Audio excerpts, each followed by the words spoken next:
Okay, hello, everybody. Hello, I hope everybody is doing absolutely fantastic. All right, good afternoon slash evening, everybody. Um, Glad to see you all again here on a Tuesday. Glad you were able to make it back for some business calculus. Glad to see everybody back here once again. Getting a little bit set up there. Should be good to go for today. And hopefully things will go by rather well. That's the hope. Question mark, question mark, question mark. Um, just hope. I'm gonna try our best, I guess. Alrighty. Doing okay. Let's see here.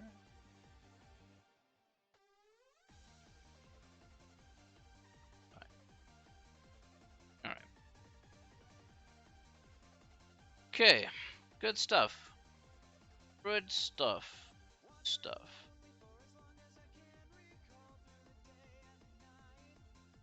Uh, yeah. We'll do that too. That's not a problem. All right. How's everybody doing tonight? How everybody doing tonight? Hopefully everybody is doing well. Hopefully everybody is doing absolutely fantastic. We had a chance to just sit and chill, have a good time, have a good, nice, relaxing afternoon. I know I have. I took a nap in the middle of the afternoon too, so yeah, I relaxed a little too much.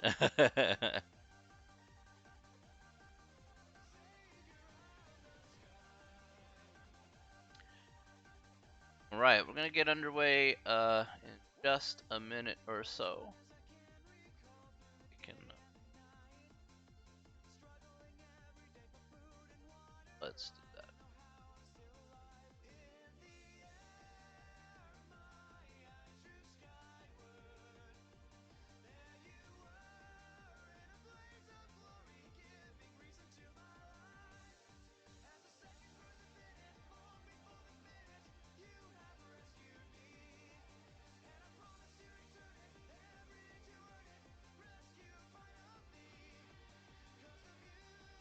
Uh,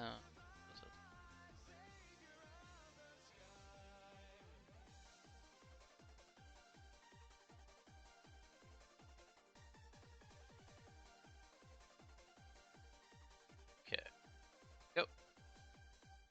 All right. Hopefully, we'll have a few more people joining us fairly soon.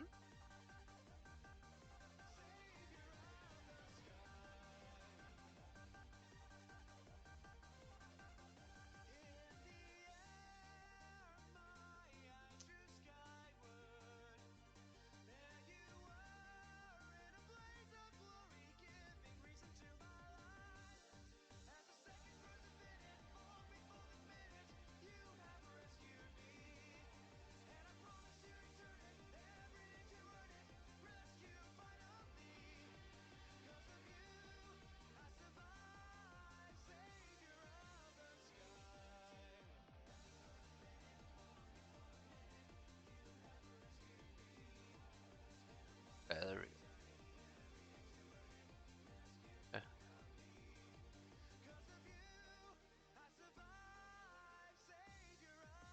Get this done here. Go. Alrighty. Okay. Alrighty. Okay.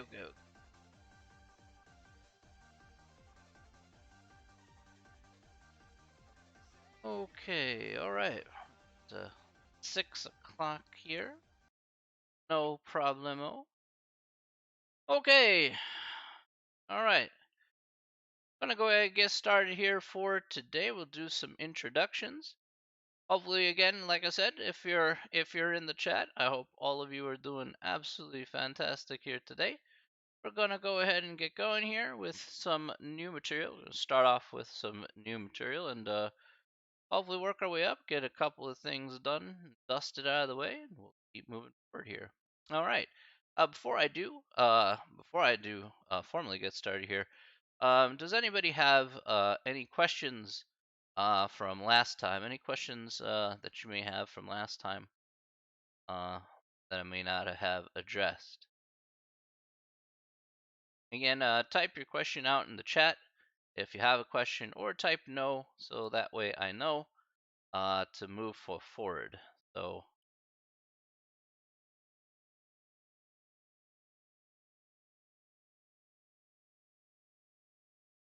no? Okay. Alrighty. Alright. Not a problem then. Okay. Alright, so let's do some intros. Let's get going. And we'll get started here. Alright. Yeah, that sounds better. Okay, let's get started today. Welcome back to Tuesday. Alright. So today we're going to pick up where we left off last time. Last time we did a little bit of section 2.1. We talked about piecewise functions, how to graph piecewise functions. We looked at examples. We talked about domain and range. So we did a couple examples about that. We talked about a whole host of things here again from the handout. We talked about functions, again the basics of functions, how to evaluate functions. Okay, so we did talk about that here. We're going to expand, of course, on the topic of functions here today. That's going to be one of the big things. And but to start off with, we're going to talk about a couple of things here that I did want to discuss here, and that was in reference to application problems. Okay, so did want to talk about some application problems. I did want to talk about exactly how we're going to be tackling certain application problems and how that's going to affect a lot of the things that we're going to be doing here. Because in this course here, this is a business calculus here. We can learn the math side of things, but we need to be able to apply that in an actual setting. So application problems here are going to be the way to be. So I want to kind of discuss that first, and then this will be applicable to other problems that we're going to be seeing later on as well, at least in terms of again, the macro perspective, the big picture perspective of how we're going to tackle some of these things. All right. So let us go to the big board here. Let's take.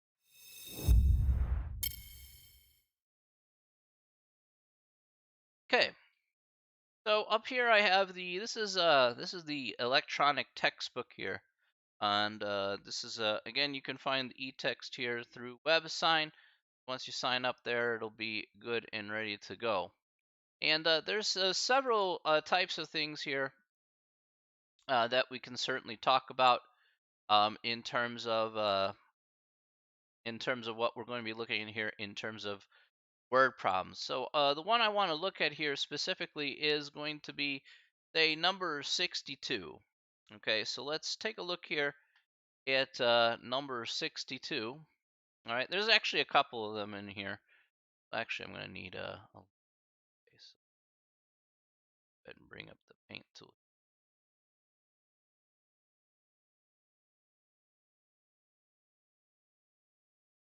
All right. Okay, so what's number 62? Number 62 says, talks about Freed's rule here. So it says Freed's rule, a method of calculating pediatric drug dosages, is based on a child's age. If A denotes the adult dosage in milligrams and T is the age of the child in years, then the child's dosage is given by D of T is equal to 2 over 25 TA. If the adult dose of a substance is 500 milligrams, how much should a 4-year-old child receive? Okay. Now, in by large, this is not a very difficult question. Okay, this is actually a fairly straightforward question, at least in terms of solving for it. But what I do want to discuss here is that although this is a basic question, this does offer a lot of insight for how we're going to tackle a lot of word problems. All right, so let's talk about how we can do these type of problems once we take a look at them. So let's talk about word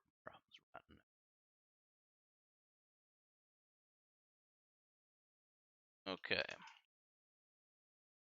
All right, so the way we're going to tackle word problems is we're going to take it to a two-step process here. All right, and it's a fairly easy two-step process, but again, at least getting it down is fairly important. So step number one in word problems is basically interpretation. All right, this is from just a macro perspective here. So interpretation, how do we interpret the problems here?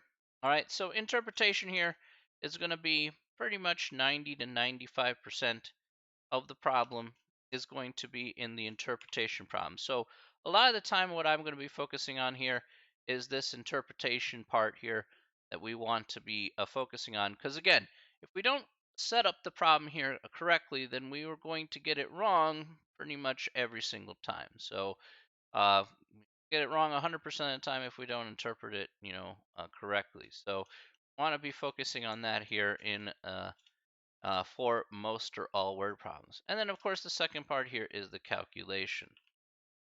Okay, so calculation here will be, again, 5 to 10%, depending on, what type of verbiage is written there. All right, all well and good. All right, now, the key here to a lot of word problems is going to be knowing what each variable represents and what the context of each variable is going to be. So I want to kind of point that out here. So again, one of the big keys here is to know what each variable represents and what context each each variable each variable means. Now you're probably saying, well, hold on a second. Doesn't that kind of sound like the same thing? The answer is uh, the answer is kind of yes and kind of no. I'm going to show you the next example. I'll show you why I actually differentiate between these two things. In this example here, we have a child's dosage. It's 2 over 25 times t times a. Now it tells us what t is. It tells us what t is. T is the age of the child in years, all right, and a denotes the adult dosage in milligrams. Okay, so in this problem here, it pretty much tells us right away what each of these letters represent. Okay, here in number 62.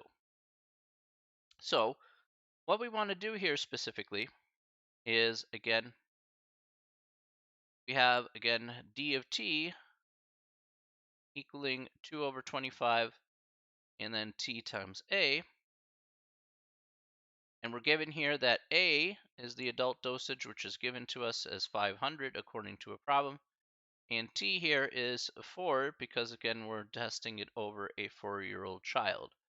All right, so all we're going to do is just plug it into the function here. And then we're going to end up with an answer here, some variety, whatever that is. Okay, and so what do we get here? That is at 20, 80, 160. I think that's 106. So, so if we do this calculation out here, we get 160. Now, the important part here is, of course, not only the what is the units here. This is going to be 160 milligrams. Again, that's what the formula here represents. So that's all well and good. Pretty easy, pretty straightforward about how to find that final answer.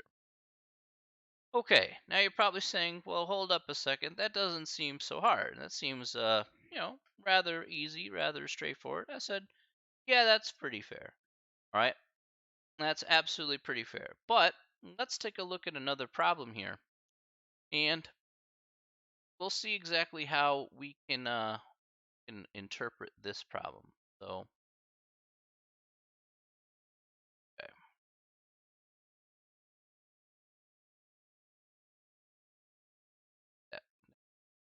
Okay, here we are. All right, so let's look at number 71. All right, the median age of the EU 27 population. All right, so the European Union was established on November 1st, 1993, with 12 member states. As of January 2007, through a series of enlargements, the number of members have grown to 27. Consistently low birth rates and higher life expectancy have resulted in a steady increase in the median age of the population of the EU 27, as the Union is now called. The median age of the population is given by, in years, is given by this function here, and t is between 0 and 11, where t is measured in years with t is equal to 0 corresponding to the year 2000. Okay, Now, let's take a look here at a problem here. So I want to take a look here at letter C, and we'll come back to the other two here. But so it says, assuming that the trend continued, what was the median age in 2015 according to the problem here? So we have to figure out what the median age is according to the problem. It is in 2015. So the question is, what are we going to plug into the function here? We're given some random function. That's all well and good. So they give us, hey, here's some random numbers and some random function. So that's fine. All right. What number are we going to plug in for t in this instance for 2015? What do you guys think?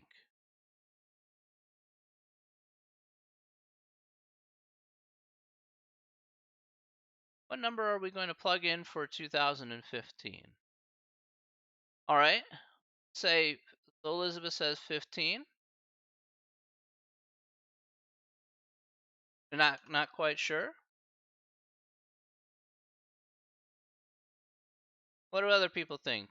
What number should I plug in for t if I'm trying to find 2015?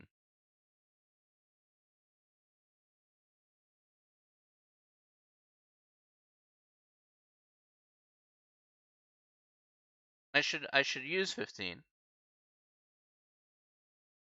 Okay, and why should I use 15?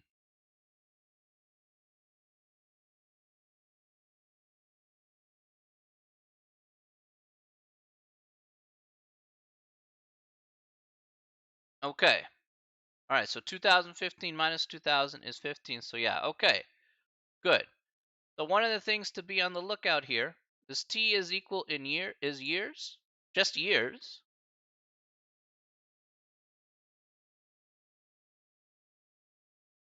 T is equal to years. That's right. T is years, but more importantly, what does t also represent? What does t actually mean here? T is measured in years. That part is true. But what about the other half of what t represents? 0 represents 2000. That's correct.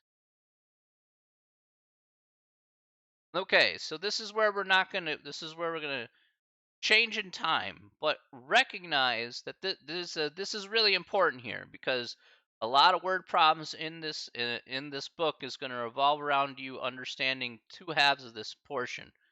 So t is measured in years, true, but t is equal to 0 corresponding to the year 2000. Okay, so one of the things that we have to take away is the context of what the variable represents. So this is the other point that I'm making. I said, okay, the context of what each variable means. We know what each variable represents. It represents years. But that's why I separate this out and says, well, what's the context of that variable? Well, the context of the variable says t is equal to 0 represents the year 2000. Okay, so hence why I have a kind of a separate two separate things kind of going on there in that case. So we have to kind of recognize that t equals 0 represents the year 2000. You could literally make any year up here, but in this case they said, okay, this represents 2000. So 2015 is exactly correct. That would be 2015 minus 2000. Okay, so in this case, t would have to be equal to 15 here, and then we would find our appropriate answer here in this case. All right, so I want everybody to be sure, to be clear, be like, hey, yeah, that little small wording there is going to make a significant difference when we look at different application style problems here. All right, that context there we have to be very aware about so we have the right numbers in the right places when we're doing the calculation for these problems. All right, so that's what I want to be sure that we don't we don't mix anything up here in and along the way. So what we're doing here, we're doing 15. So let's plug in 15 in here. Yeah, 0.3 times 15 plus 37.9. And what do we get here? Let's see. That's 42.4. Wait, no. Yeah, 42.4. Right. So here we get 42.4, I believe, for this particular problem. And again, that's what we get here for t is equal to 15. All right. Are there any questions? Any questions about that?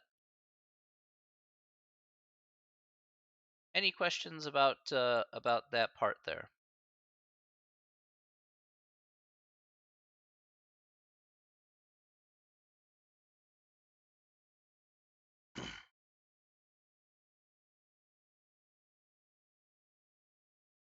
No.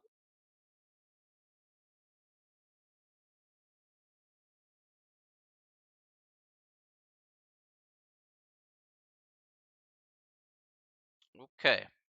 Good stuff.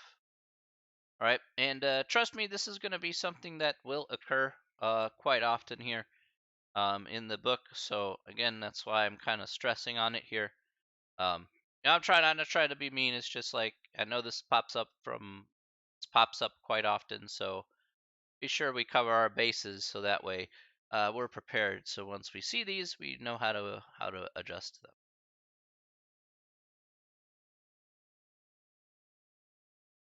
Okay, good stuff. Yeah, perfect. That's pretty fun. Right.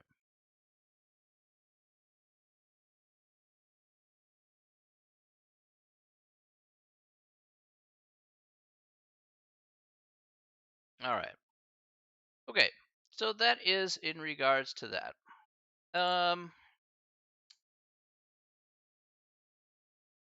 Here, anything else I want to kind of talk about here that really matters?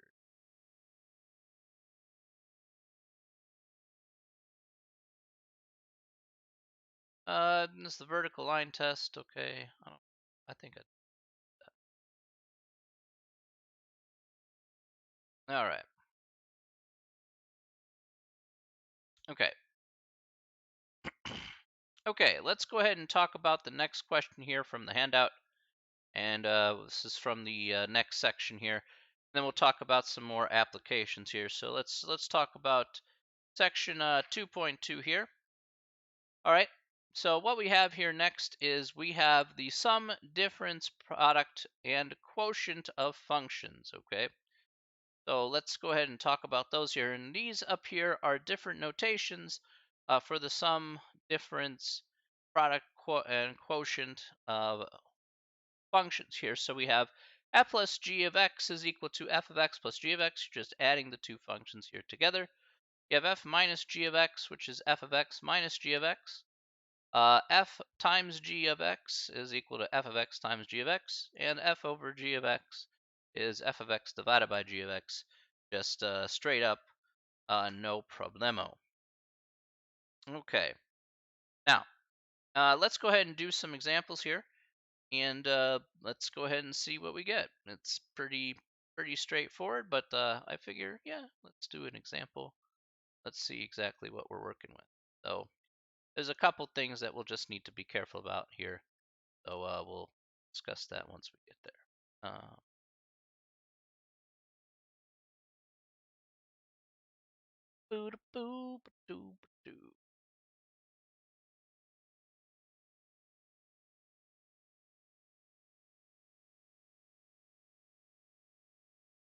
Okay, so let's make up a couple functions here. All right, so let's do our example here for this one. And this was number 6. All right. So let's say f of x here. Let's make up a couple of functions here. F of x here is 3x minus 2. Come up with that. Let's say g of x here is equal to, I don't know, say uh, x squared minus 2x plus 3. Okay, so we'll just go with something simple. Something not very hard, okay? So there you go. F of x is 3x minus 2. G of x is x squared minus 2x plus 3. Seems fair. All right. So all we're going to do is kind of go down the line here, and we're going to do each and every single one here. So we'll do f plus g of x here first. And again, just using the definitions, we're just going to add these two guys here together. And f of x plus g of x. Okay. Now, we're going to have 3x minus 2 for our first function. That's f of x plus g of x, which is x squared minus 2x plus 3. Right? And all we're going to do here is just add up the like terms. It's as simple as that. So let's add up the like terms, put it in descending order. We get 3x minus 2x, that's plus x, and then minus 2 plus 3, that's plus 1. So there we go, x squared plus x plus 1. Easy enough. Simple. All right, next. F minus g of x. Okay, so f minus g of x here. Now this you do need to be very careful. Now if you notice here, I put these parentheses around because I substituted the functions in to the definition, right? So the definition here is f of x minus g of x, and that's still true. But we're substituting the actual definitions of these functions for f and g into our little formula. So we're still going to have here, we're going to have the 3x minus 2, and we're going to subtract that by x squared minus 2x plus 3. Okay, so doing this out isn't too tough, but what you do need to remember here, and I put a little note here, I'm just going to go back to our notes here for just a moment. That is, for f minus g of x, you need to remember to distribute the negative in g of x. So you notice this is minus with these parentheses out here. Now, because this is minus with the parentheses out here, that means that you have to go ahead and distribute this minus sign here to all three terms here in g of x, or whatever terms you have in the second guy. So here you're going to have 3x minus 2 minus x squared. And again, we're just distributing this minus sign, so we're changing the signs in all three. A minus of a minus is plus, so plus 2x. Minus negative minus positive 3 is minus 3 here. And now we just go ahead and add up our like terms here once again. We get minus x squared. 3x plus 2x is 5x. Minus 2 minus 3 is 5. So there we go. That's f of x minus g of x. So it's the most common mistake I see. Most common mistake I see in these problems, okay, is basically just forgetting to distribute. So I'm just giving you a friendly reminder. Remember to distribute. Makes your life significantly easier. All right. Let's move forward. Let's do f times g of x. So that's going to be equal to f of x times g of x. So pretty much this is a straight up multiplication. If you can multiply, then multiply. So here we just have the 3x minus 2 times x squared minus 2x plus 3.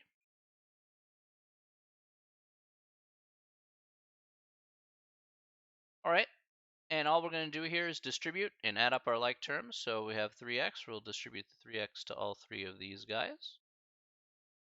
We'll also do that for minus 2. We'll end up with 6 terms to go ahead and add and subtract with. So 3x times x squared is going to be 3x to the third.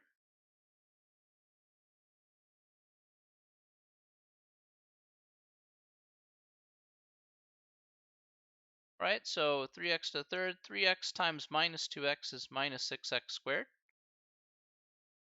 3x times 3 here is going to be 9x. Minus 2 times x squared is going to be minus 2x squared. Minus 2 times minus 2x, that's going to be plus 4x. And minus 2 times 3 is going to be minus 6. Go ahead and add up everything together, see what we get. We get minus 6x squared minus 2x squared, so that's minus 8x squared. 9x plus 4x, that's plus 13x, and plus 6.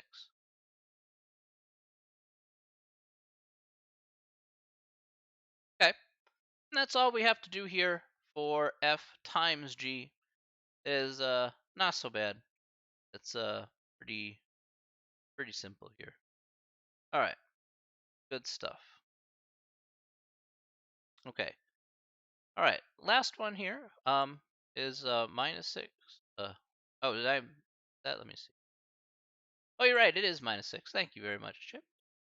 Thank you very much. It is minus 6. All right. My bad.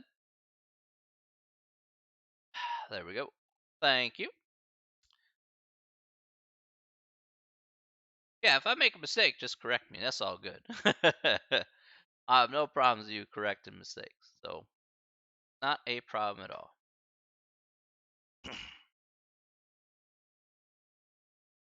Okay.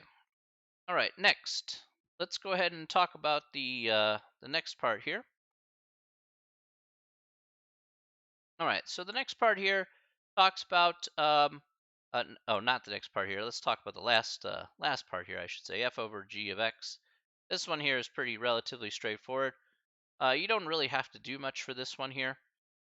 All you have to do is put one function on top of the other. So 3x minus 2 on the numerator, and denominator will be x squared minus 2x plus 3. If you can simplify this down, then simplify it. But most of the time, it's just going to be like that. And there you go. That's all you got to do for that. If you want to evaluate these functions, all you have to do is just plug them in and then see what you get. Use the rules. It's pretty straightforward, at least, to evaluate them. You're just plugging and chugging numbers here using the same exact rules that you have for these problems. So really doesn't require at least a whole lot to do. It is what it is. So all right, and that's it for f over g. That's pretty much, you can't do much with 3x minus 2 over x squared minus 2x plus 3. Not much to do with that, so we'll just leave it like that. That'll be your final answer for that part. Okay, are there any questions about number 6? Any questions about sum, difference, product, or quotient of functions?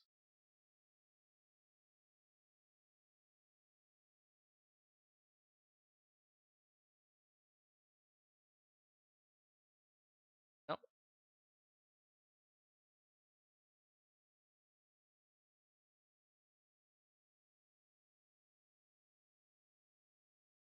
Okay, good stuff. Alrighty, now we have a good idea about how to manipulate functions and stuff like that. Okay, so the next thing we're going to do here is we're going to actually do some applications here. All right, and so let's talk about how it works in the business. Okay, how does it work in business with application problems here? We'll see exactly how things will go. Okay, so one of the first things that we use here in applications of business is going to be talking about cost and revenue and profit. All right, so let's take a look at the formula here specifically for cost and revenue and profit, and we'll see exactly how we can set up some problems and see exactly how this works. It's hopefully not too bad.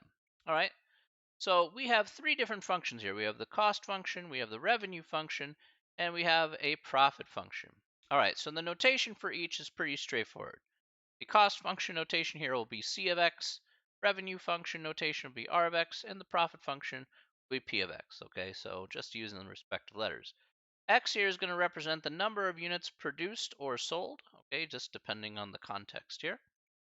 Okay, all right, so how does the cost function work?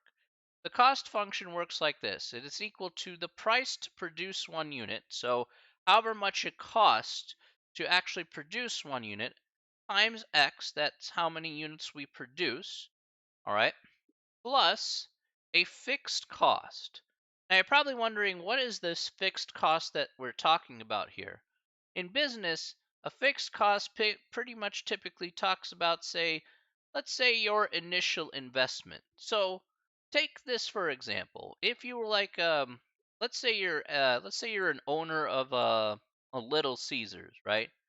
Um, let's say you're owner of a Little Caesars, right? You're making $5 hot and ready pizzas. Now I don't know if you like going to Little Caesars or not, but that's just making me hungry in general. So we're just gonna roll with it. All right. In any case, you're making up $5 hot and ready pizzas or some breadsticks, some nice yummy Italian breadsticks. All right. But before you even make a single pizza, you got to put in some investment. You got to put in some money, right? Oh, actually, surprisingly enough, for Little Caesars, it's pretty expensive to open up a Little Caesars, right? Not only do they open up in very select areas, that's why you don't see many Little Caesars, but you have to give them like a down payment. And that down payment can be rather expensive, just for the licensing rights for Little Caesars. That usually costs up to, in some cases, like $600,000 to $800,000. That's just for the licensing stuff and just for the initial buy-in. So already, before you even buy anything and set up anything, you already are, $600,000, $800,000 in the hole. All right. That's part of your fixed cost. Don't forget your other fixed cost before you even start making a single pizza.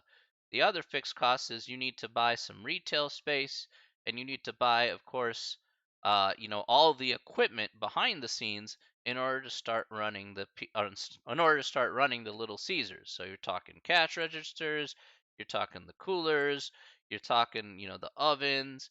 All that stuff is part of a fixed cost. So when you start making money is, depending on how much time it's going to take you to make up for that fixed cost, plus the cost to produce pizzas and whatnot.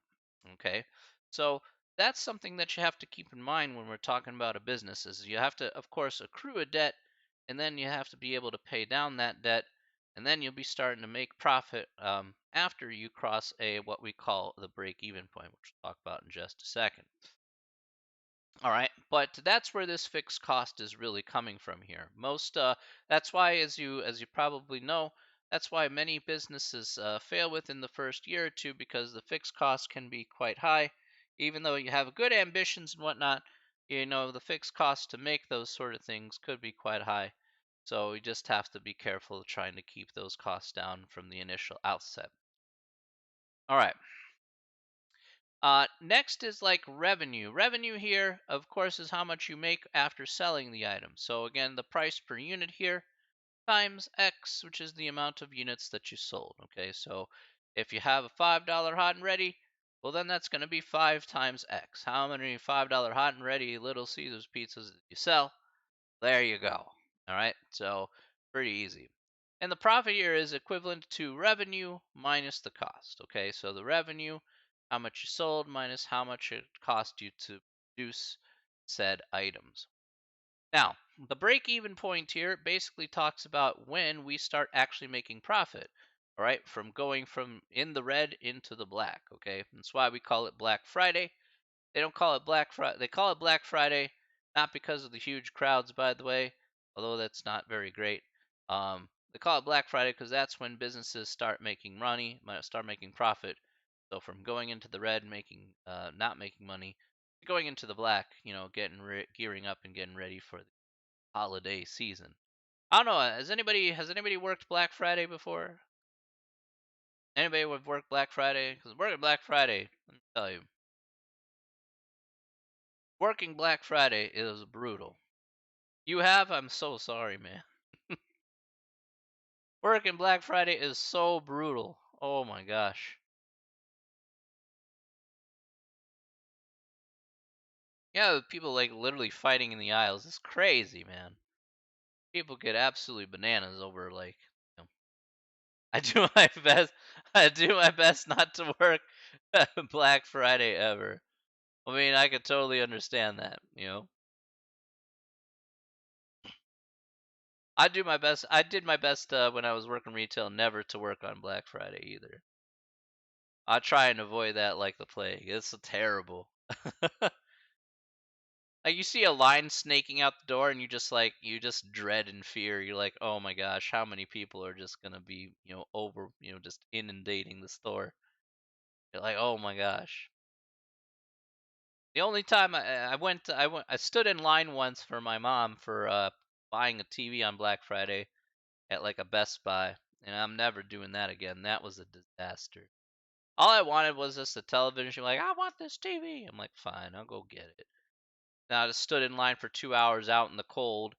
Give me this random ticket item, pick up the TV. Took about an hour and a half to get the television, even though it was sitting right there. And then finally I was able to get out. I was like, I hated every single moment of that experience. It was so rough. I ain't gonna lie, it was so rough. I'm like,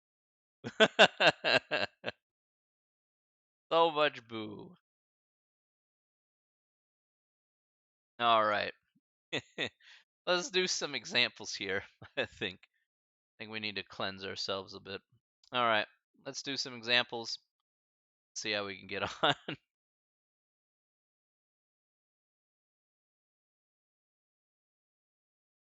Okay.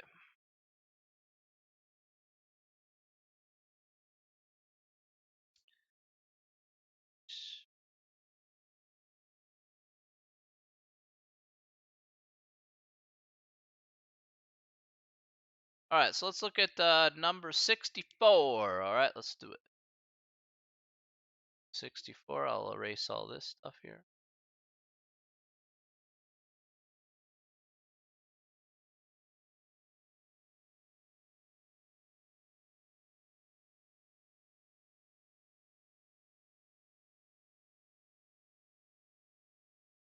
All righty.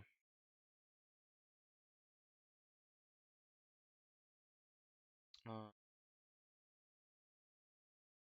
right. Let's take a look at 64 here. We'll read this off together, and we'll do the problem out. All right. So Apollo manufactures smartphones at a variable cost of V of X is equal to blah blah blah function dollars, where X denotes the number of units manufactured per month. The monthly fixed cost attributable to the division that produces them is $100,000. All right, the total revenue realized by Apollo from the sale of X smartphones is given by the total revenue function. All right, and here's some revenue function. All right. Oh yeah, yeah, sure, Lynn. This is on page. I think this is page 77. I want to say. So this should be page 77.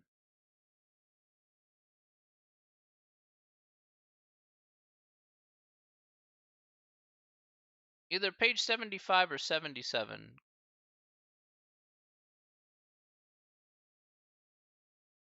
I went too far. I, oh, why am I doing silly things? There we go. Yeah, no problem. Yeah, feel free to ask me questions. If you're confused about something, and you're not sure about something, just feel free to ask me questions anytime, okay? There's an open forum. I know that a lot of you guys are quiet, while you listen to me talk and stuff like that. But if you have a question, just feel free to butt in and ask. I want to be able to help you rather not having to use to fall behind and stuff like that. So again, just feel free to type in chat and be like, hey, you know what, Professor Chibs, I need you to stop there for just a second. Hey, just ask me. I'll be happy to explain things to you. So, 100%. Okay. So let's take a look here at each of these guys here. It says find a function C that gives the total cost incurred by the manufacturer of X smartphones. Okay, so in this case here, they want us to find the cost function here. All right, so let's take a look at letter A for number 64. What is going to be the cost function here according to what we have here? So remember, the cost function here is going to be the again, the cost per unit to produce plus the fixed cost. All right. Now, although this does say, I will say this, although this does say variable cost of a unit, the variable cost is basically the price to produce 1 unit of this smartphone. Okay. So essentially what we're going to have here is this cost function is going to equal the variable cost plus the fixed cost. Okay.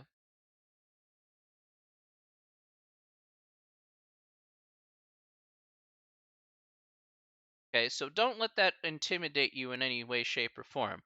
Just because it says v of x or whatever like that, that really doesn't matter at the end of the day. You basically just kind of smush the variable cost and the fixed cost together to get your overall cost. So essentially for this problem here, I'm going to get how many zeros is that? 5. Okay. So 0.003 x to the third minus 0.03 x squared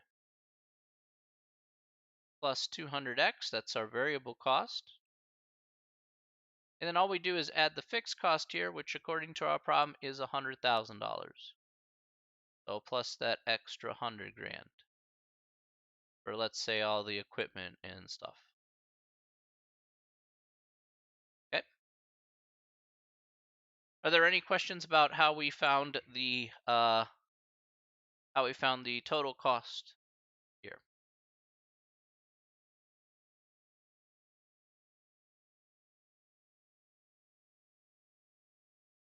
No. Okay.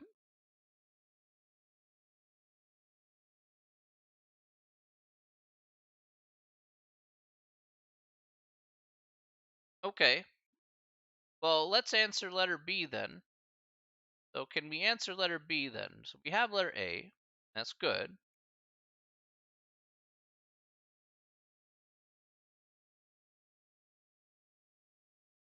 It says find the total profit function. All right, so really quick here. What is the profit function again? How do we find the profit function? How do we find the profit function one more time?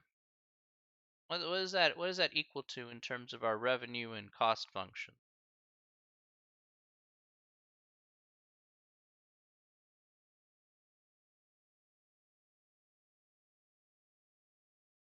What's our profit function again? Okay, revenue minus cost. Right. All right, very good. That is correct. All right. So we have revenue minus cost in order to get our profit to work out. We're given our revenue function here, as you guys can see here on the screen. All right, so we can see here, again, we have revenue minus cost, get our profit. Guess I should put P of X out here. All right, excelente, excelente. So our revenue function here is given to us here as negative 0.01 x squared plus 500x.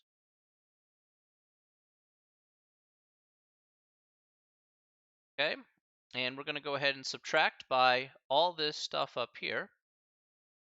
So let's go ahead and put that down here. Bigger.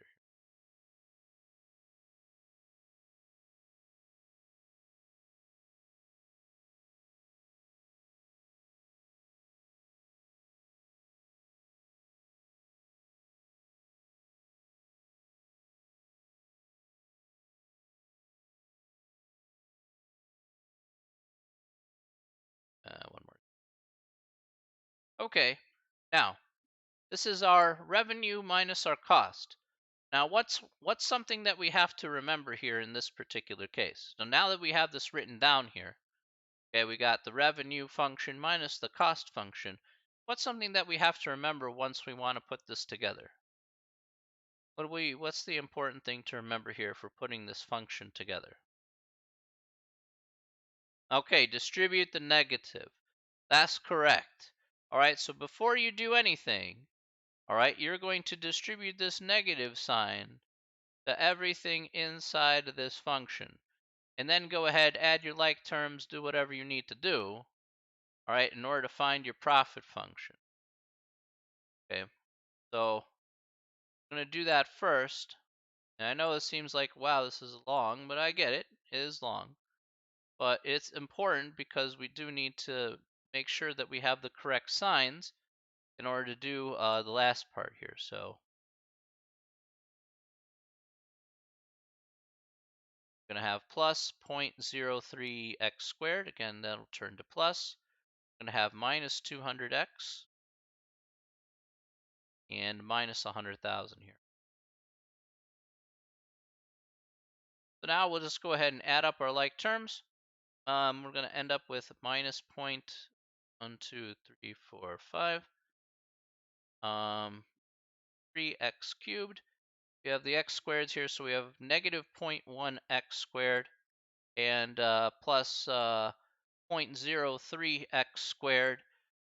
So that's going to be, that's like minus 10 and plus 3, so minus 0.07x squared. 500x minus 200x is minus 300, is plus 300x, excuse me. Plus 300x.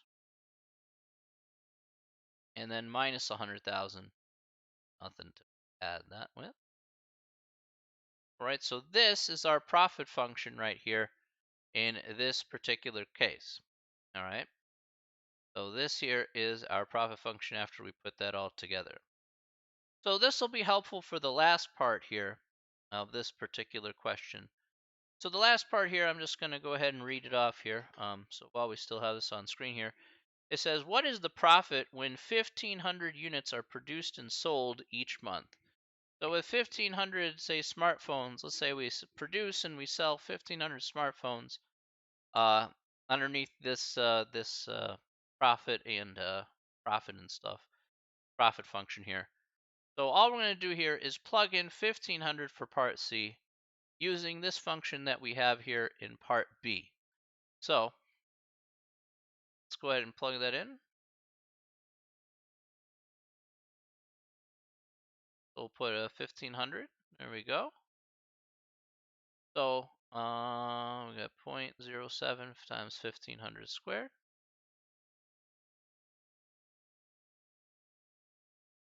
plus 300 times 1,500 minus 100,000. Okay. Now, again, we're going to be using the calculator for this part here. All right, so let's go ahead and plug that into the calculator. Again, if you have your TID384 calculator here, we're going to go ahead and plug in these numbers here. I just want to show this off here on the calculator as well, so you'll know how to kind of tackle these when you're entering it in appropriately. I am going to actually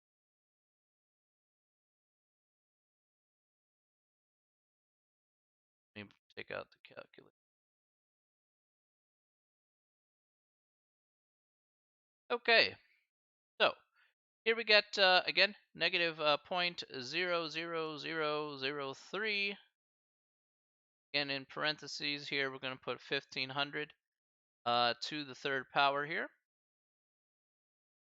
All right, minus 0.07. We'll go 1,500 squared. All right, next here, let's go ahead and put these last two here. So plus 300 times 1,500. And then minus 100,000.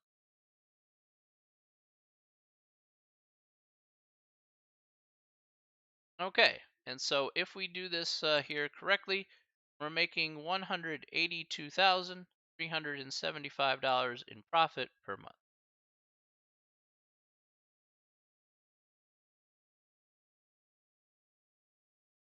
All right. And there we go. We have our final answer when we sell 1,500 units.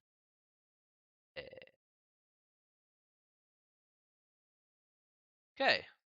Well, hopefully that isn't too hard. Hopefully that's pretty easy, pretty straightforward. Want to, again, talk about keeping our costs down and whatnot. So there you go. Not too bad. Not too bad at all. Any questions? Any questions? Bar.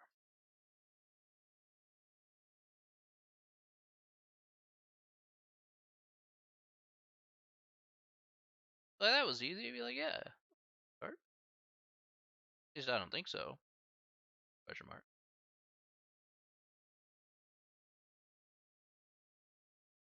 Try to keep things as simple as possible. Want to do?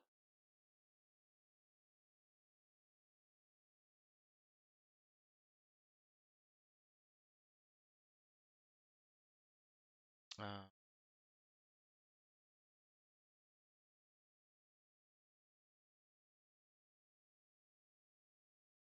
okay, good stuff here. Let me ask a quick question here for you guys, because you guys did answer this last time. I know you guys said you wanted to take a break. So, did you want to take a break now, or do you want to take a break in like 5 minutes? What do you guys want to do? That's okay if your internet's unstable, no problem.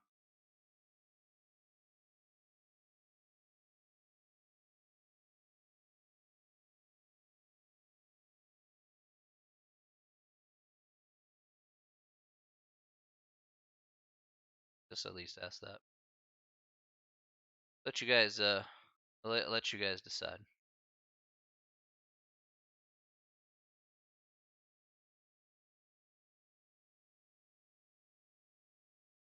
Okay,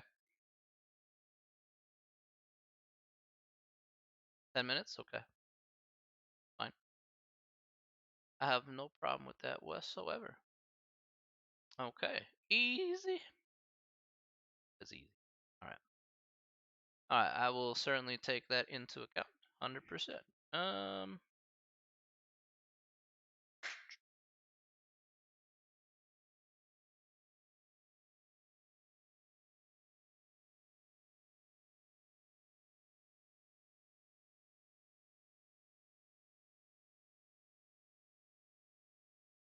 All right. Okay.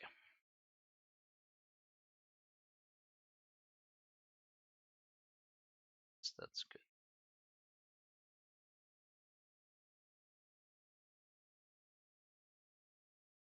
Okay. Really quick here. Let me go ahead and show off a couple other things. How did that happen? Uh,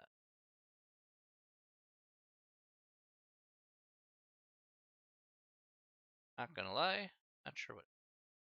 All right, let me go ahead and show off a couple of other things here really quick. Um, actually,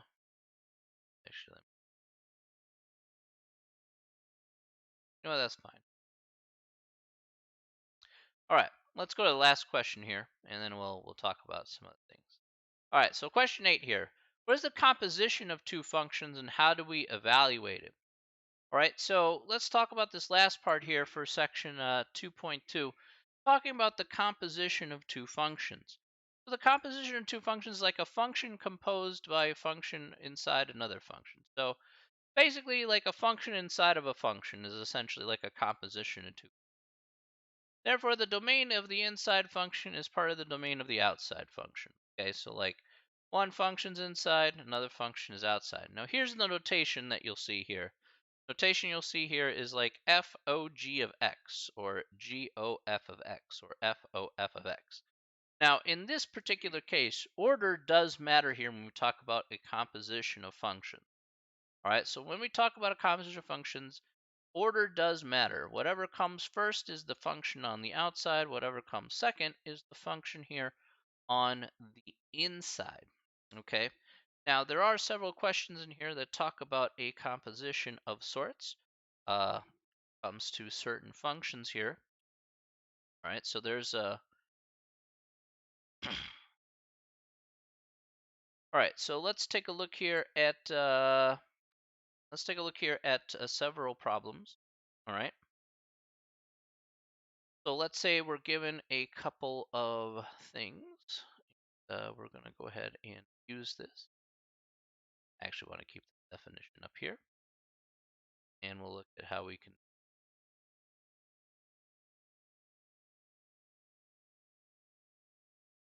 Okay, so let's say we have two functions here. Okay, so let's say we're given two functions here in this example for number 8. Let's say they're f and g here. So let's say f of x here is going to be, let's go with x squared plus x plus 1. And let's have g of x here be 2, let's call it 2x minus 3. Okay, so let's just go with that. Okay, now if we want to go ahead and find out, say, the composition function with these two particular guys, okay, and that's perfectly fine. That can happen. So let's say we go with fog of x. All right. Now the composition of fog of x is pretty straightforward. Okay, so fog of x here is again f of g of x. So f is going to be our outside function, or g is going to be inside function. So how does this look like if we're trying to evaluate it? Well, this is going to be f of g of x. Now, g of x here is defined as 2x minus 3. Now, if you remember from last time, we talked about how to evaluate functions. And the one thing that we talked about when evaluating functions is anything we substitute, we put parentheses around. So if it says f of 2x minus 3, we're going to plug in, and you know what, I'll make it even easier. I'm going to take this 2x minus 3, and wherever there's x and f of x, we're going to plug it in to those spots right there.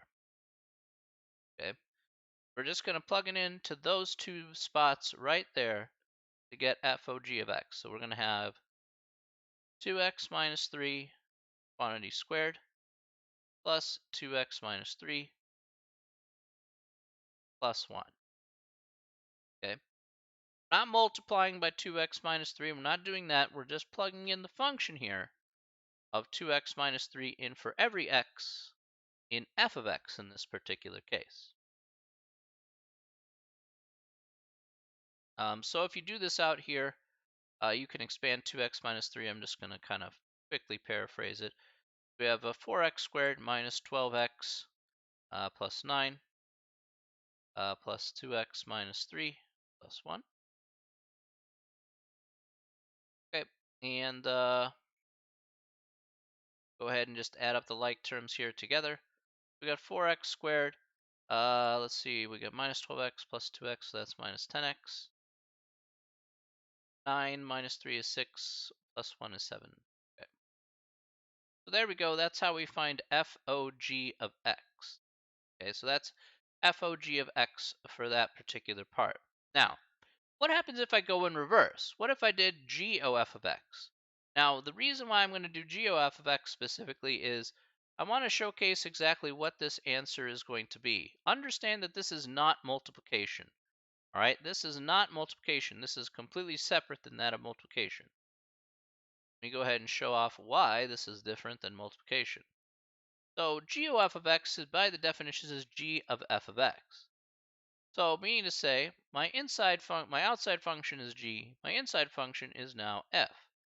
So now f here, following our definition here, is x squared plus x plus 1. So all I'm going to do here is I'm going to take that x squared plus x plus 1, all right? I'm going to plug it in for every x in g of x, okay? So it's going to go in right there, okay? Hello, Kid Plays. How we doing? So here we're going to have 2 times x squared plus x plus 1, and then minus 3. And now you can see what's going to happen here, okay? In this case, we go ahead and distribute the 2 here. You get 2x squared plus 2x plus 2 minus 3. Now if we put that together here in this particular case,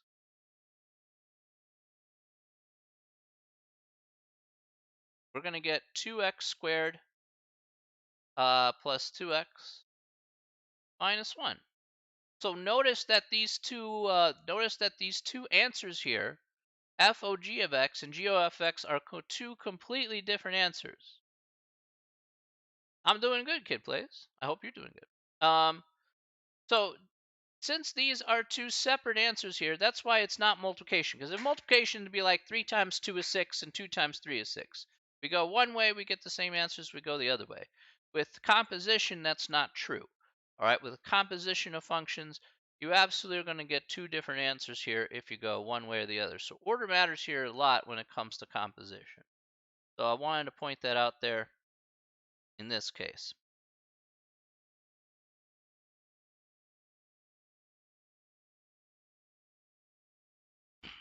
All right. Now, a couple other things here that we can do using this example. I can actually do. All right. Sometimes they may ask you in some of the problems to evaluate composition functions. So maybe they'll ask you instead of like maybe they'll ask you, okay, hey, what's order is important, absolutely. May ask you say, okay, can you tell me what FOG of let's say -1 is going to be? So you can use the base definition here. You can find out what, say, if you're trying to evaluate it, it's even easier. That's going to be f of g of -1. So what you want to do here first is you want to figure out what g of -1 is first, and then plug that into f once you figure out what g of -1 is. So first, let's figure out g of -1.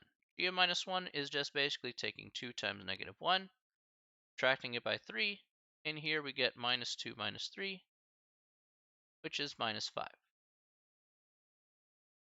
All right. So now we're going to take this -5.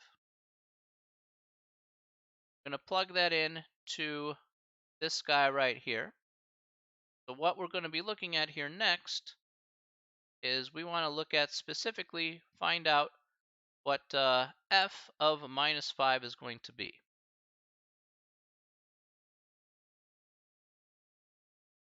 Okay, because all we're doing is playing a little bit of a substitution game. So we plug in f of -5 according to our definition. That's going to be -5 squared plus -5 plus 1. So here we have 25. 25 minus 5 plus 1. So we're going to get 21.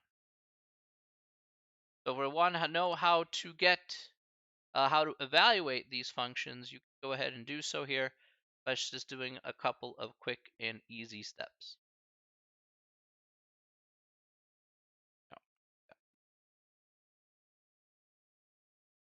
All right. One more thing we can do here with composition of functions. Okay. One last part here. Do one last example here. So let's say we're given a function here. Say we're given a function here, h of x. Let's say that function is going to be 2x. Oh yeah, I'll copy that. 2x to the third plus x squared plus 1 to the fifth power. Okay, so let's say this is our function here. Wait, why is this on Twitch? Is this a math lesson? Yes, it is. It is a maths class. Absolutely. Learning some business calculus. That's what we're doing. Why is this on Twitch? Because I said it should be on Twitch. That's why. Because this is 20 times better than Zoom. Maybe not 20 times better, maybe a lot more than 20 times better.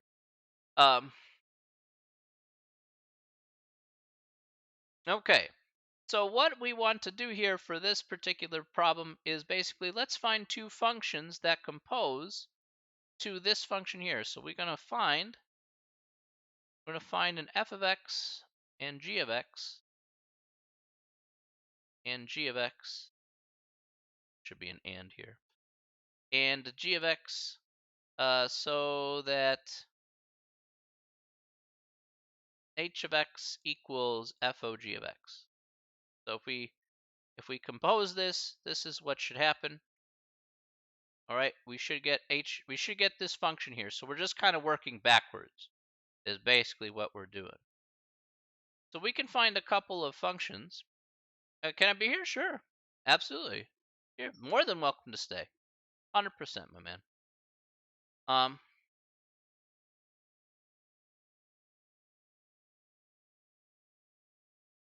Um, everybody's welcome here on the stream, so it doesn't matter.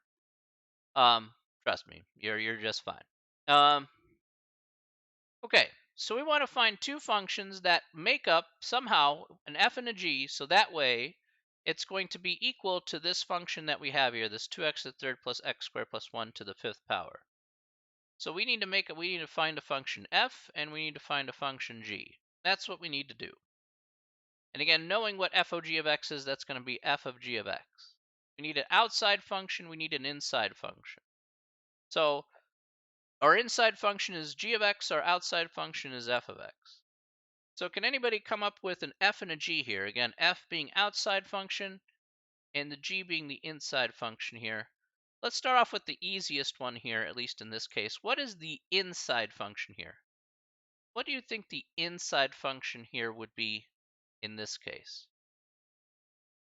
What would be the inside function here? That would be the definition of g. What is the inside function here? Yeah, there are many right answers for this problem, by the way. But there's one, all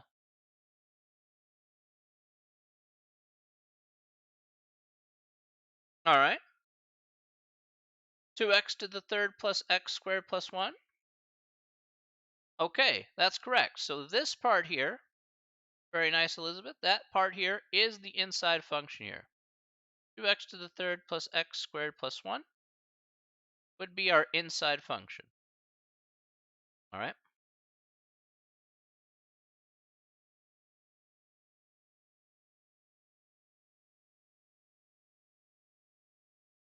All right.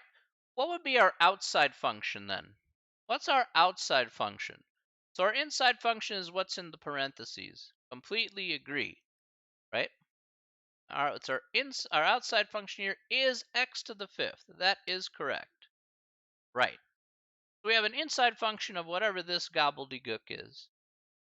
All right, so it's not just 5. We're going to make it as x to the fifth. Remember, these are still functions here in terms of x. Okay? So we want x to the fifth here. If we did this out, then this would be this, right? This would go in place of this x right here, right? If we did FOG of x, okay? So if we did the composition, so that's why it's not just 5. That's why it's x to the fifth power, because we want to be able to substitute that whole gobbledygook in parentheses, want to put that in for that x in f of x. Hopefully that makes sense there.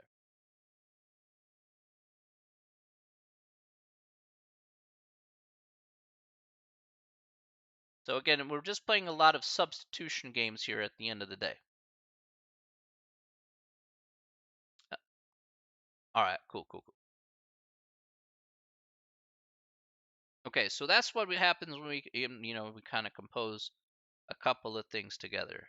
All right, any questions? Any questions about that? Any questions about some basic business stuff as well? No. Always looking for the best bottom line. Well, hopefully, bottom line.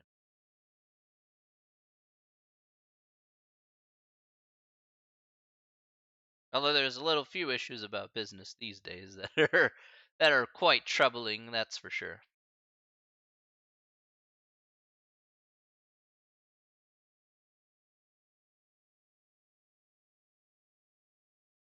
Any questions? Any questions? No question?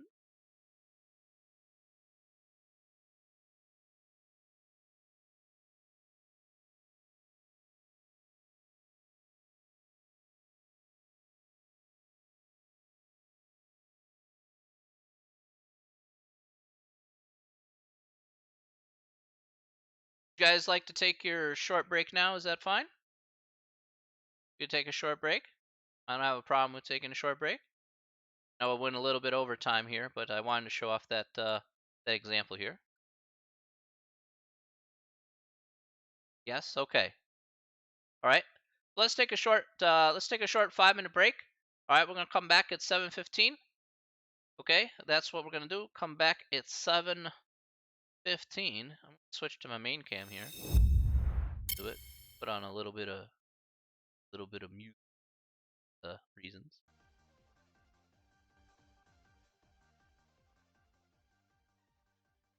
All right. We'll come back in about 5 minutes. I asked earlier. They said they want to take a 5-minute break. It's like a little bit of a decompression. You decompress since we've been going at it actually for about an hour, over an hour. So when you listen to somebody for an hour, that tends to be really long. Basically, it's like listening to a politician for an hour. You're just like, don't worry, we'll be here. I'm gonna be right here on camera for 5 minutes. So if you feel like talking, feel free to. I see you play FIFA. I'm sorry that you play FIFA.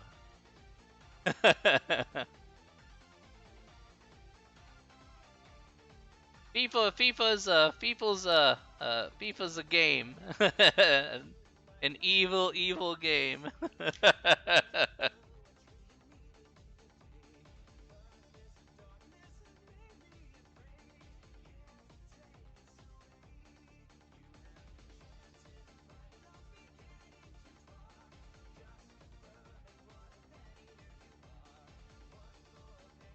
I'm so curious if you've heard of I'm so curious if you heard of DDA before. Have you heard of DDA before, Kid Plays? Yes, it is. Have you heard of DDA?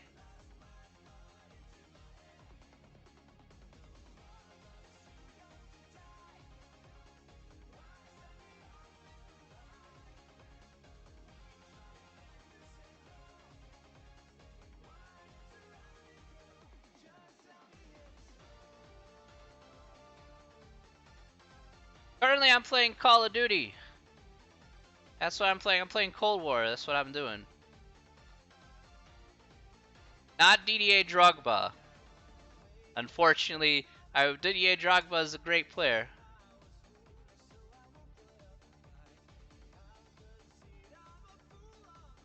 Like the actual letters DDA.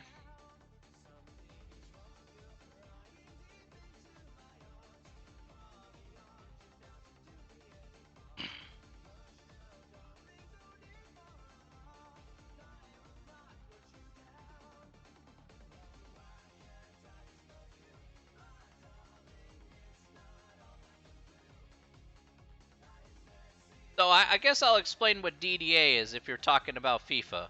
And this is precisely why I would never buy the game.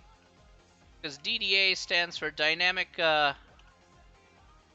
Difficulty Adjustment. Okay? So let me explain what DDA means. There's code in the game that enforces this dynamic difficulty adjustment. Essentially, at the end of the day, if you've noticed you've played some games, let's say you're playing online games, right? Through FIFA, maybe it's Foot Champs or whatever, right? And then suddenly the game either gets really easy or really hard, right? Suddenly out of nowhere, the AI starts acting funny. It lets some goals in for you where you had better positioning and whatnot because of DDA. The on the fly, the code will automatically set the difficulty adjustment to be easier for the AI or harder for the AI.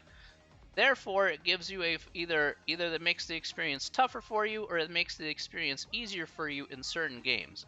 Essentially what it does is if you're getting too good at the game, it'll frustrate you so that way it'll try and make you buy more packs. The more packs that you buy, then the more that the DDA will actually be adjusted in order to make your experience easier until it doesn't. Again, it being dynamic, it will actually adjust on the fly as necessary. Ever see how many cheap goals go in during a game? That's DDA in action. All right, where suddenly one position suddenly the player just kind of sloughs off in the 18-yard box, and then they give him a free shot at goal.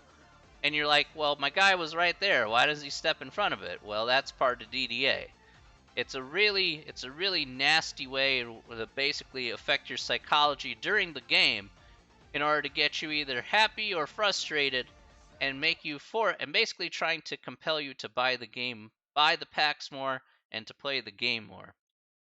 It's something that EA has acknowledged in the past that they've had in previous FIFA titles, and it's one of the scummiest things probably in the entire video game industry. Is probably one of the scummiest things that you can do for like to basically encourage a pay to win kind of scenario is DDA. So it's something that every pro knows about. Every pro who plays FIFA knows about DDA. All right, it's not a shock that it exists, right? Pros don't really talk about it because of course they have a monetary gain to be had. So it's not their fault for not talking about it, but pretty much everybody knows it's the most open, dirty little secret that EA has when it comes to promoting their games, whether that be FIFA or Madden or any other games of the like where they're trying to monetize. DDA is a bad deal. So um, that is why FIFA is a scam. FIFA is a scam. They try any which way to get you to buy packs, and this is one of the most significant ways to get you to buy packs. Think back to those games that you had before Kid Plays. Think back to those games.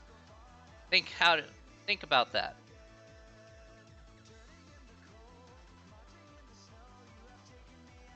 Even just selling packs for real money is like gambling. Absolutely, that's true.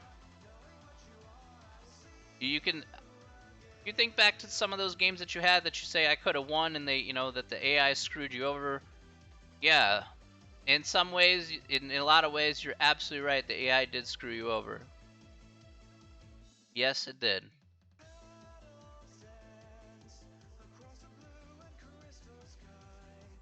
You'll notice that if you watch a lot of pros play, they have to physically force the player to be in certain positions in order to say block shots or whatever. You know, come on. It's like when I asked a question once. I said, why don't you cross balls into the box? When you're playing FIFA. Well, there's no point. There's no point whatsoever because then DDA will come in and they'll block shots pretty easily. Same with taking corners. Ever see you taking corner, in a FIFA online game, you notice that you don't cross the ball into the box from a corner, even though in reality you really should. But headers are very infrequent, in terms of scoring goals in FIFA. So it's like, well, what's the point? That has a lot to do with, in my opinion, that has a lot to do with DDA. So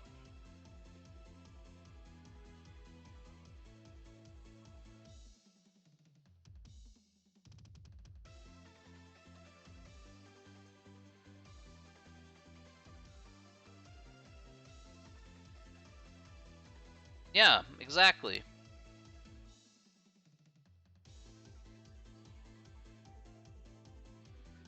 I mean, that doesn't make the experience very fun. I understand that there's not a very large chance of making shots outside of the box. I mean, it's like 1 out of 49 in real life. So you have a little bit above a 2% chance of scoring a goal outside of the 18-yard box. But I feel that if it's completely pointless, then it really then takes the fun out. So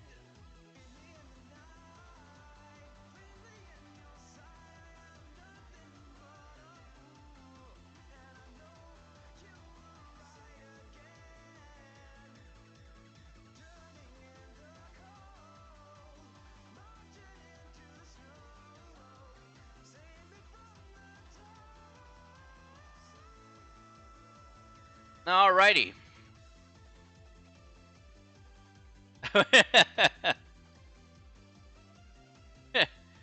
So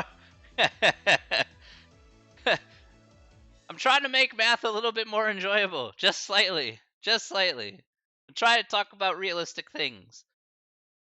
Yeah, talk about realistic things here when it comes to a math class, or at least something that's applicable to what you see in front of you, such as money and whatnot. Um, Money's kind of an important thing. Yeah, money's actually in a dangerous position right now, so it's not very fun to have. Money is a thing. Money is an important thing, yes, but man, there's a lot of craziness going around about money these days in terms of how much its intrinsic value actually is worth right now.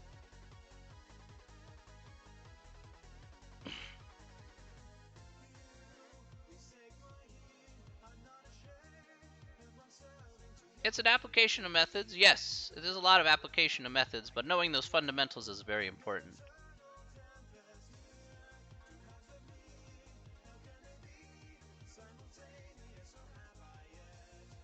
All right, we'll go ahead and move forward here. We got some more. Yeah. Okay. All right, so next we're going to go over to section 2.3. Okay, so section 2.3 here, that's what we're going to talk about here next. Now that we are back from the break, hopefully we got a chance to decompress and get right back to it here. We're going to spend the remaining time here on section 2.3. 2.3, do you do matrices, triple integrals, or ODEs? Not in this course. Matrices, I've done matrices before, triple integration, sure. ODs, I'm not sure what that represents. I'm not sure what that means. That maybe a language translation thing, unless it's like a derivatives. Then yeah, we do derivatives most definitely in this class. I've done triple integration before. This ain't a surprise. But that's not for this course anyway. This course is for like calculus one. Kind of want to call it that. All right, we're going to talk about certain functions here.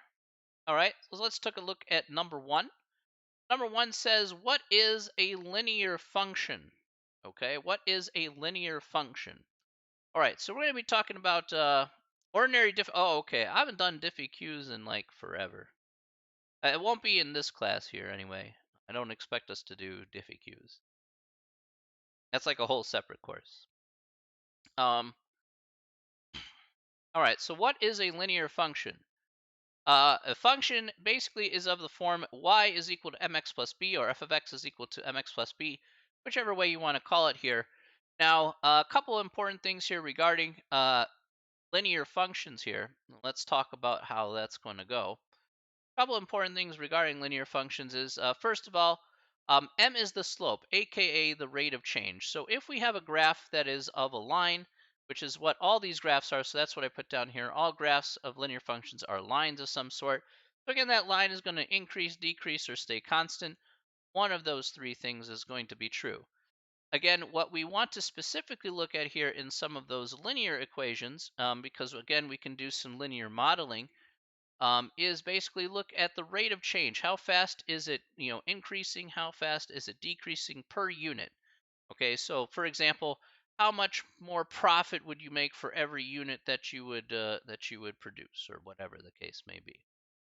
Then we have the y-intercept. All right, b is equal to the y-intercept. Again, if we say produced no units, how much profit would we make or lose if we produce, say, no units whatsoever? Okay, so something akin to that. So you could say here, the rate of change here, or the slope here, would be 3 for, let's say, 3x plus 2, and the y-intercept would be 2. You could say, okay, if you even produce no units, you're still making a profit of $2 or something like that. Okay, so by itself, it's not very hard. It's pretty straightforward here. Um, it's pretty easy stuff.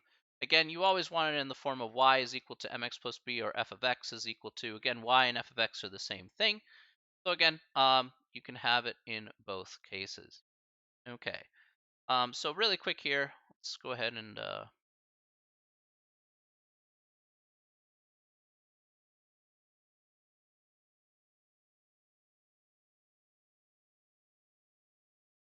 right, so in this case here, we have, again, if we have 2x plus 3y is equal to 6, for example, again, if we wanted to find a linear equation, all we would need to do is solve for y.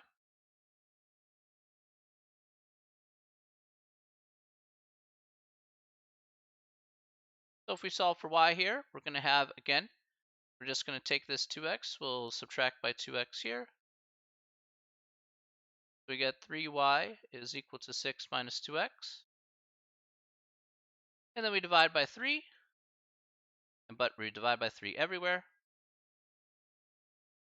So here we have y is equal to 2 minus 2/3 x. Okay. All right, really quick here. Really quick, let's ask a quick question here. So based on what you see here, 2 minus 2/3 x, what is the slope of this particular linear equation, or linear function, whichever way you want to call it here? What is the slope of this of this guy?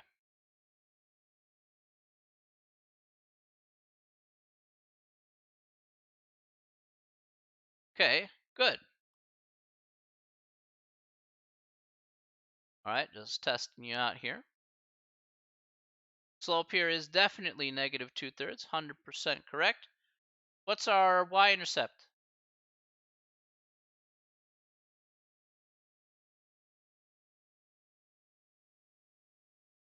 What's the y-intercept here?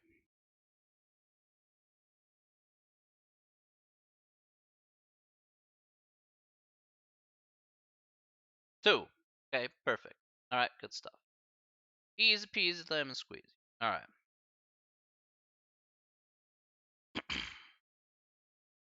All righty.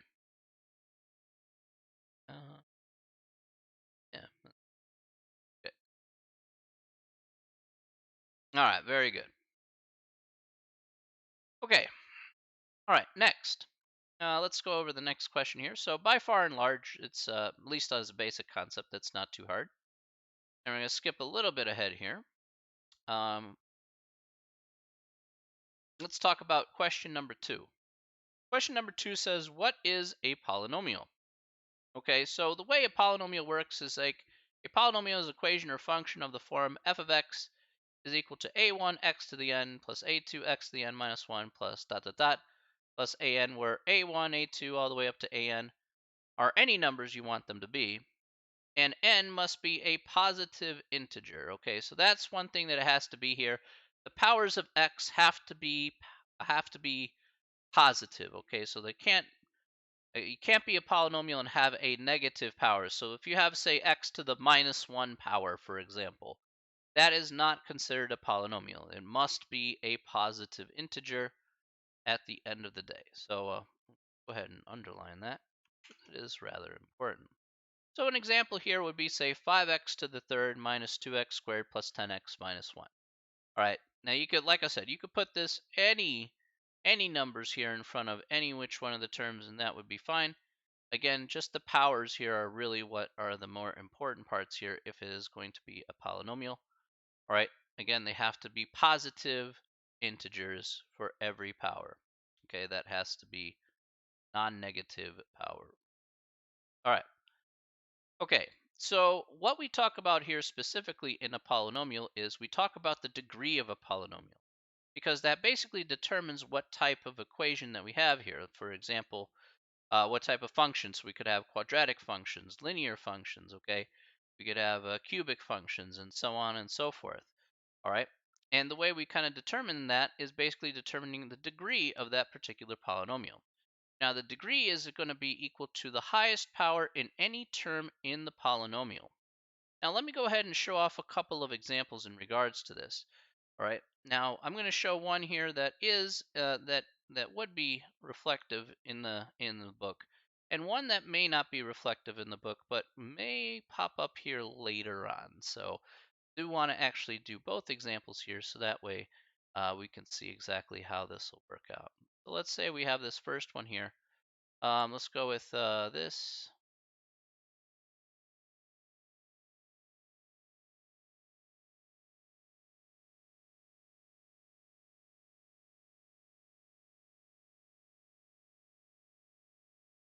Okay, so can anybody tell me here, according to what I've written here, what is the degree of this particular polynomial?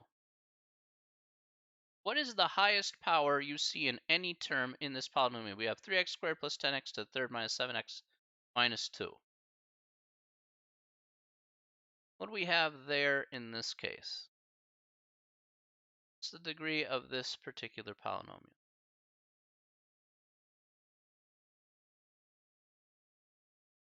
Okay, so we get 3. Okay, so 100% correct, right?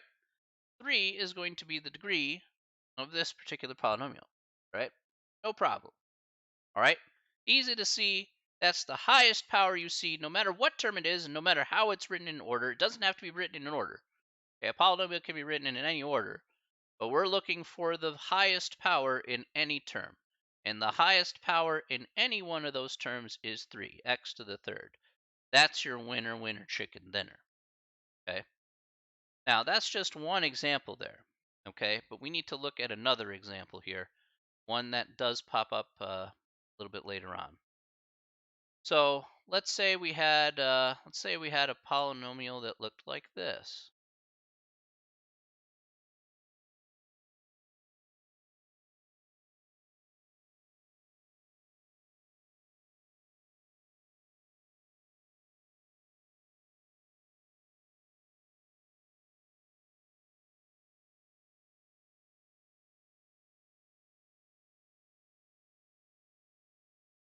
Okay, so let's say this is a polynomial here. Now notice this both contains both x and y.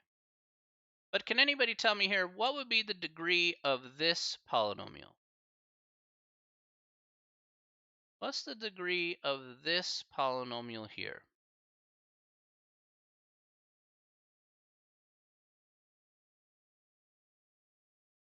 What is the degree of this polynomial? This one here you're not going to find in the textbook per se, but this will help us give a clear indication about how we view degree here. What do you guys think? You guys can throw out guesses here about what you think. That's perfectly fine, because maybe you haven't seen examples like this before.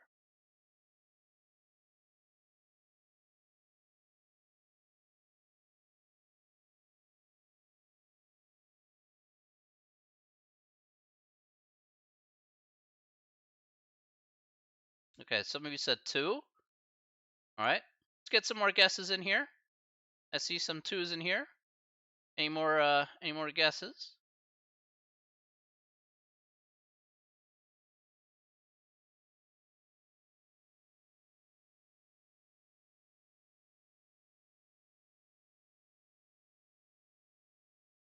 Again, it doesn't matter if you're right or wrong for this one, okay? So, again, this is something that for many of you, it's like a first time you've seen this before. So, totally get it if you're like really confused.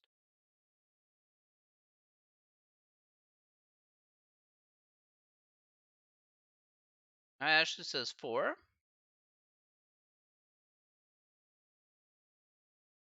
All right. Then says 5. Okay.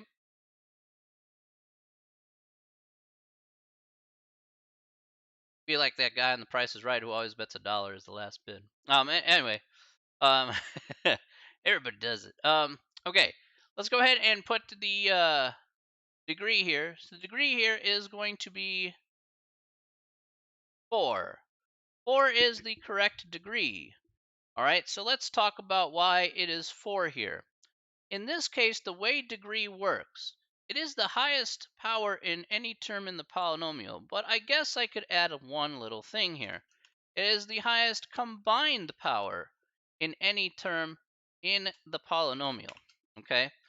Again, we have two variables here, x and y, all right?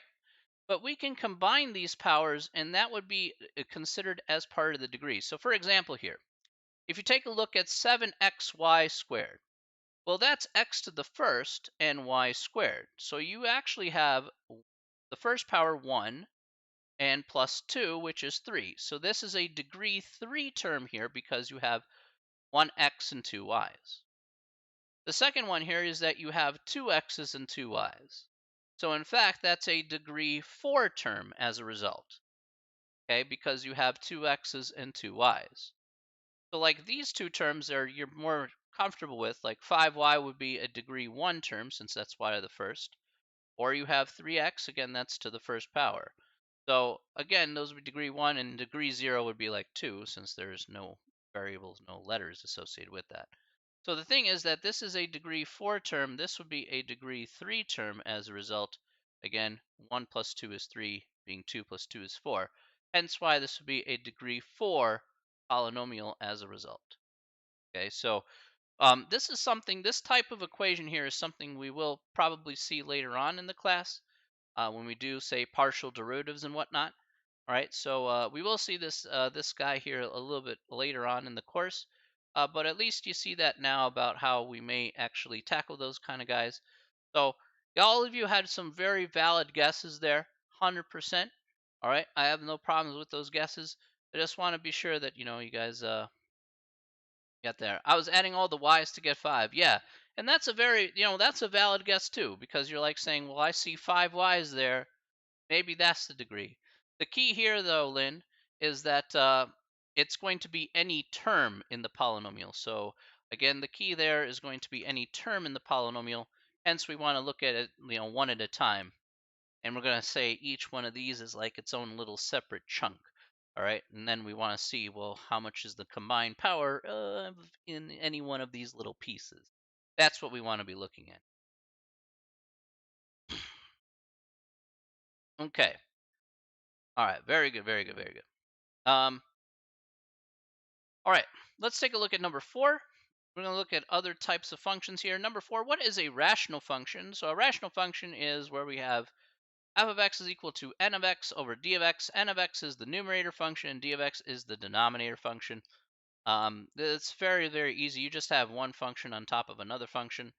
So if we're looking at number 4 here, some examples that you see here fairly often is you could say, here you go, like say 3x minus 1 over the square root of x minus 2. Okay, so that's a rational function. Okay, so you have one function divided by another function. Fine. All right, that's it. That's all you really need at the end of the day is just pretty much that. Or you have 5 over x cubed minus 2. Okay, so this is a valid rational function. Okay, so just another example. There's not much to it other than that. All right, so you have a numerator function here. This numerator function is 5. This denominator function is x cubed minus 2. And then you do stuff with it, whatever you need to do with it. Like, yeah, there it is. All right, so not too difficult. It is what it is. Okay. All right, so that's pretty okay. All right. Okay. All right, so let's take a look here at number 5. Okay, so we'll look at again just a few more guys here. So, what is something to watch out for in word problems with function models? Okay, so we did talk about this here in just an hour ago, but just to reiterate here again, we're always going to read the context of what x represents in each word problem and make sure to translate it appropriately.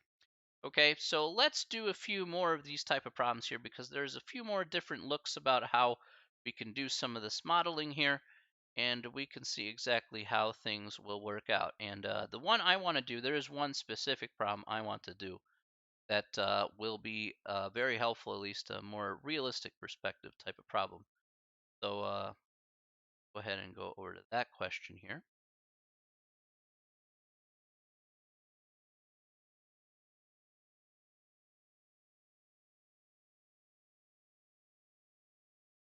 Okay. Oh, never mind. There. I'm like trying to find the question. Like, where'd you go, bro? All right. Yeah, that's fair. All right. So I want to do number 25 here. I'm gonna go to number 25. All right. So bounced check charges. Okay. Let's go ahead and do this. All right. So overdraft fees have become an important part of a bank's total fee income. The following table gives the bank revenue from overdraft fees in billions of dollars from 2004 through 2009. All right, seems fair. All right, where t is measured in years with t is equal to 0 corresponding to the year 2004. Mathematical model giving the approximate projected bank revenue from overdraft fees over the period under consideration is given by, and here they give you a function. All right, so what they could do is plot the 6 data points and sketch the graph of the function on the same set of axes, so you can easily plot that there. That's that's not too hard. I can show you how to do that here in just a moment, but we're going to look at a couple of other things here first before we actually do that here. All right, so assuming that the projection held and the trend continued, what is the projected bank revenue from overdraft fees in 2010? Okay, now notice what they say here. T is equal to 6. Now, why is t equal to 6 here in this particular part? Why is t equal to 6 in part B? Can anybody tell me why we have t is equal to 6 in this instance? Write down this function here while you're answering that question.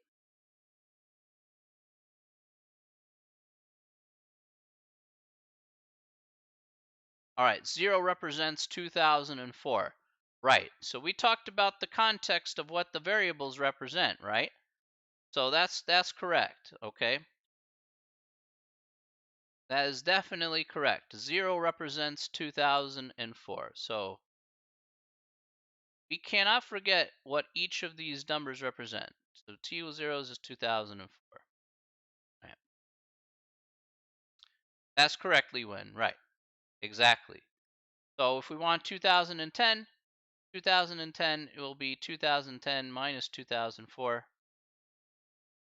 And then that's where we get t is equal to 6, right? So again, context for these problems here, they're all over the place, but they all have their very important meanings here. Now they did want us just to plug and chug 6 in here. That's perfectly fine. So let's do that here. So let's go ahead and figure out what this is. Now, of course, we'll need the calculator for this. Need the calculator for a couple other parts here as well. All right. So let's put this in the calculator here. Let's see what we get.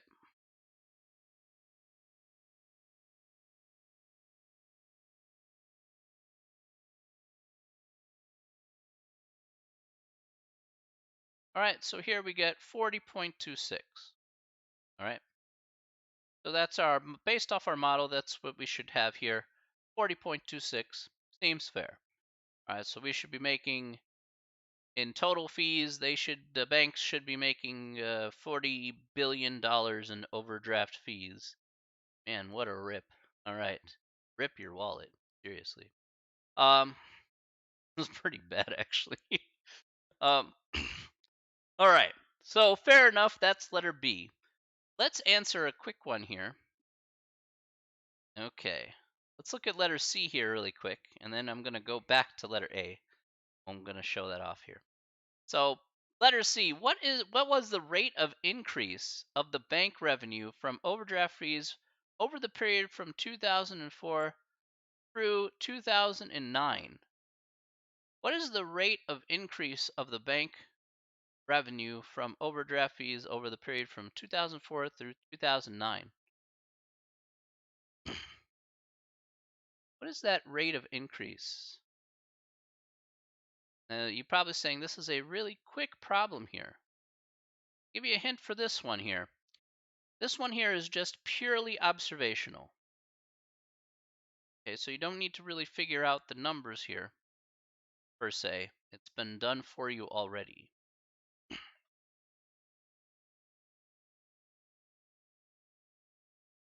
What do you guys think? What's that going to be? The rate of increase here. So for every year, it increases by some amount. Maybe I'll ask it a different way. What's the rate of change according to the model? The rate of change according to this model here.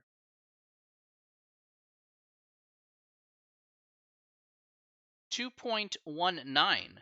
That, Chip, is correct. Yes. Yes, that is correct. So the answer that they're really looking for in letter C is actually the slope of the linear model.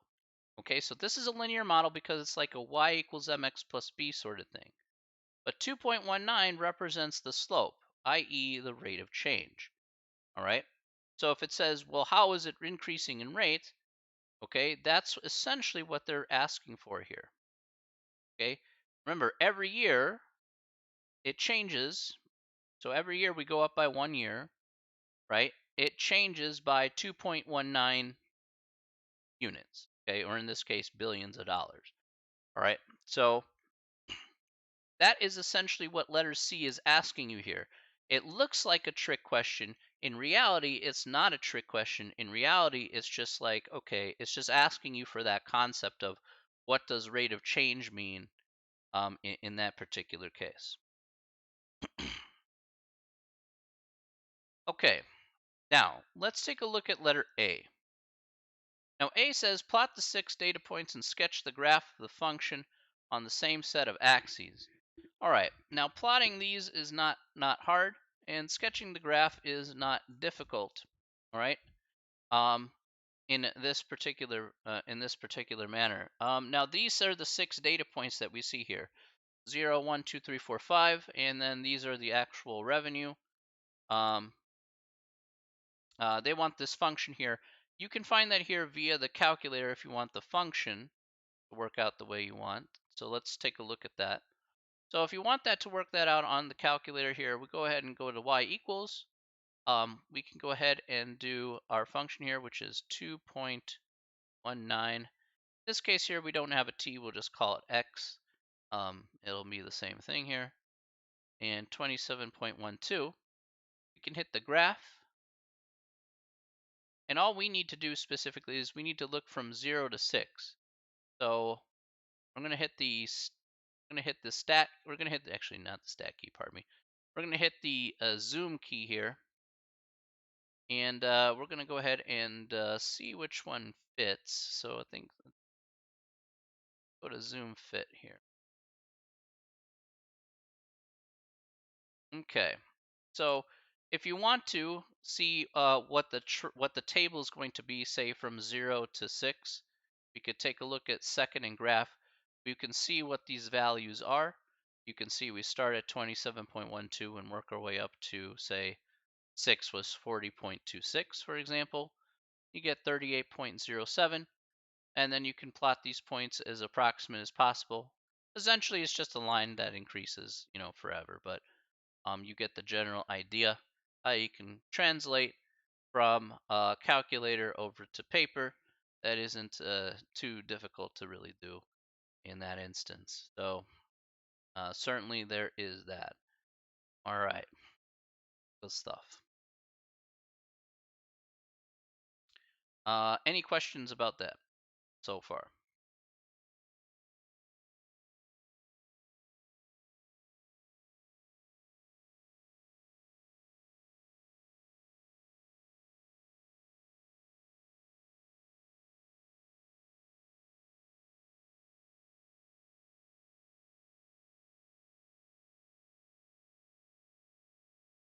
No?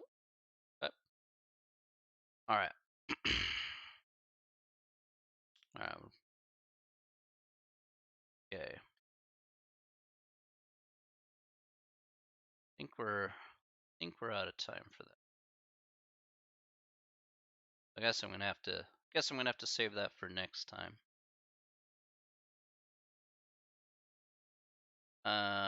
Yes. So, all right. So that's fine. It's not a problem. All right. Okay. So we are out of time here for today. Um, it is the end of class here, 7:50.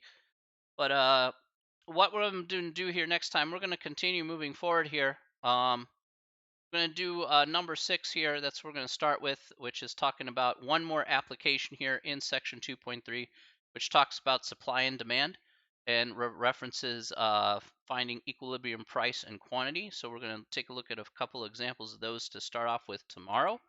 And then we're going to get into section 2.4, which is talking about limits, and maybe a little bit of section 2.5. So that is the plan here for tomorrow. Is starting to get into closer to derivatives here and do a few more applications, getting closer to start talking about possibly derivatives, which is kind of the end of this chapter here. So we're getting there. We're getting there in terms of getting this chapter here done and dusted. um, all right. All right. Great job, everybody. Thank you for hanging out with me. Are there any other questions anybody has for today?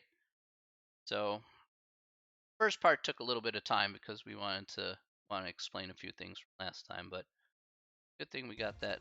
Good good thing we got that out of the way. So, fine. Hopefully everybody's good.